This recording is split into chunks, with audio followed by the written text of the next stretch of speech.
Hello friends, last minute revision lectures में आप सभी का स्वागत है। जहां पर हम बात करेंगे आज अपने एक और इम्पॉर्टेंट टॉपिक की, जहां पर हम डिस्कस करेंगे आपका प्लेन सेडिमेशन टैंक। यहां पर प्लेन सेडिमेशन टैंक के मैंने 10 मोस्ट इंपॉर्टेंट पॉइंट्स को डिस्कस करूंगा जो आपके किसी ना किसी एग्जाम पॉइंट ऑफ व्यू से काफी इंपॉर्टेंट होने वाले हैं। तो आइए बात करते हैं आज के इस इंपॉर्टेंट सेशन की।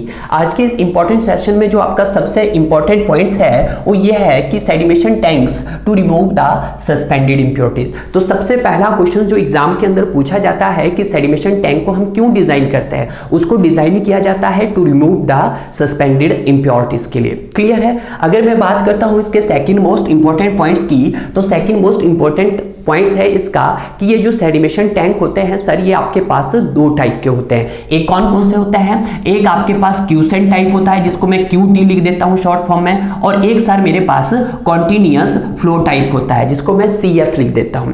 अगर हम बात करते हैं क्यूसेंट टाइप टैंक की, तो इसको आप एज ए फिक्स टैंक भी बोलते हैं और आप इसको एज ए इंटरमिटेंट टैंक भी बोलते हैं। क्लियर है। अगर मैं इसके डिटेंशन पीरियड की बात करता हूं तो इसका जो डिटेंशन पीरियड होता है वो आपके पास 24 आवर्स का होता है। अगर मैं इसके क्लीनिंग पीरियड की बात करता हूं डियर, तो इसका क्लीनिंग पीरियड 6 से 12 घंटे का होता है। क्लियर है। तो कभी कभी अगर एग्जाम के अंदर पूछ लिया जाए क्यूसेंट टाइप टैंक के अंदर कि उसका डिटेंशन पीरियड क्या होता है, सर उसका 24 आवर्स होता है और उसका क्लीनिंग पीरियड 6 से 12 घंटे का होता है। अगर मैं उसके सर नेक्स्ट टाइप के टैंक की बात करता हूं जिसको हम कॉन्टिन्यूअस फ्लो टाइप टैंक बोलते हैं। जो कॉन्टिन्यूअस फ्लो टाइप टैंक होता है ये सर दो टाइप का होता है। ये एक हॉरिजॉन्टल फ्लो टाइप भी हो सकता है जिसको मैं HFT लिख रहा हूं, और एक आपके पास वर्टिकल फ्लो टाइप टैंक भी हो सकता है। अब आपका क्वेश्चन ये होगा कि सर जब हम यहाँ पे स्टडी करते हैं अपने सेडिमेशन टैंक की, तो सर हम किस तरह का टैंक को डिजाइन करते हैं? तो आप हमेशा किस तरह के टैंक को डिजाइन करते हैं? कॉन्टिन्यूअस फ्लो टाइप के टैंक को ही डिजाइन करते हैं।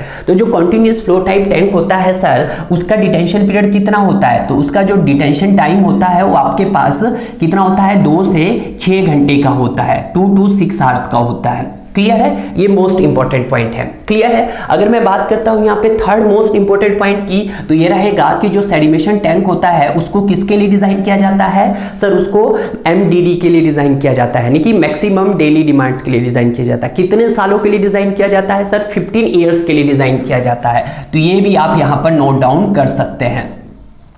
क्लियर है। इसके अलावा मैं नेक्स्ट मोस्ट इंपॉर्टेंट पॉइंट्स बात करता हूं कि जो डिटेंशन टाइम होता है टैंक का वो 2 से 6 घंटे का होता है। सर ये कौन सा टैंक है जिसको आप डिजाइन करते हैं, और कौन सा टाइप का टैंक डिजाइन करते हैं? सर हम कॉन्टिन्यूअस फ्लो टाइप टैंक ही डिजाइन करते हैं। अगर यहाँ पे बात करते हैं वेलोसिटी ऑफ फ्लो की, तो वेलोसिटी ऑफ फ्लो यहाँ पे कितना मेंटेन रहना चाहिए आपका सेडिमेशन टैंक का?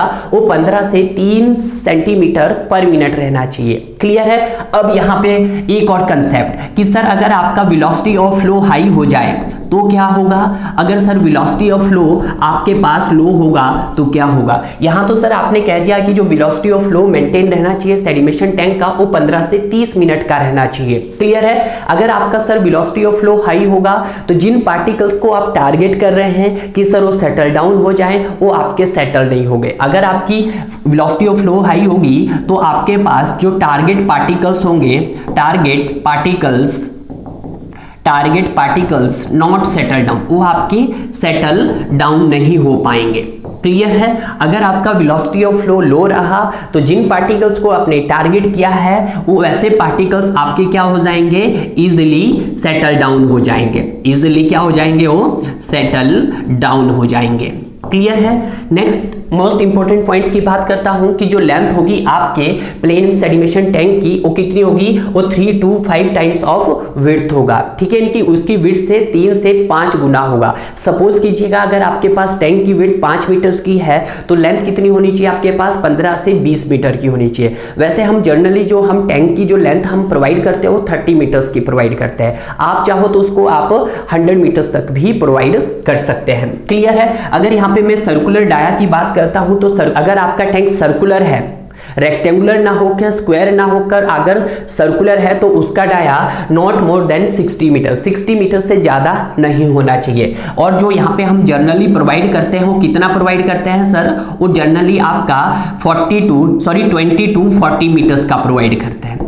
क्लियर है। अगर यहाँ पर बात करते हैं सर डेप्थ ऑफ टैंक की, यानी कि डेप्थ ऑफ टैंक कि जो भी आपने टैंक डिजाइन किया है सर उसकी डेप्थ कितनी, यानी कि उसको आप हाइट भी बोल सकते हैं, तो उसकी जो डेप्थ होनी चाहिए वो 2.5 to 5 मीटर्स होनी चाहिए। क्लियर है। नेक्स्ट बात करते हैं उसके सरफेस ओवरफ्लो रेट की, जिसको आप लोडिंग रेट भी बोलते हैं, तो उसका लोडिंग रेट कितना रहना चाहिए, 12,000 से 18,000 लीटर्स पर आवर पर मीटर स्क्वायर रहना चाहिए। अगर मैं इसकी सर एफिशिएंसीज की बात करता हूं तो जो सेडिमेशन टैंक होता है उसकी जो एफिशिएंसीज होती है वो आपके पास 70 से 75% होती है। तो यहां पे मैंने 10 मोस्ट इंपॉर्टेंट पॉइंट को डिस्कस किया जो आपके किसी भी एग्जाम पॉइंट ऑफ व्यू से काफी इंपॉर्टेंट होने वाले हैं। तो अगर आपने इन 10 इंपॉर्टेंट पॉइंट को कवर कर लिया है तो कहीं ना कहीं प्लेन सेडिमेशन से रिलेटेड जितने भी क्वेश्चंस थ्योरेटिकल आपके एग्जाम में पूछे जाएंगे वो आपके बहुत इजीली कैलकुलेटेड हो जाएंगे डियर। अगर आपको वीडियो अच्छा लगा तो आप मेरी वीडियो को लाइक कीजिएगा, शेयर कीजिएगा और नीचे कमेंट कीजिएगा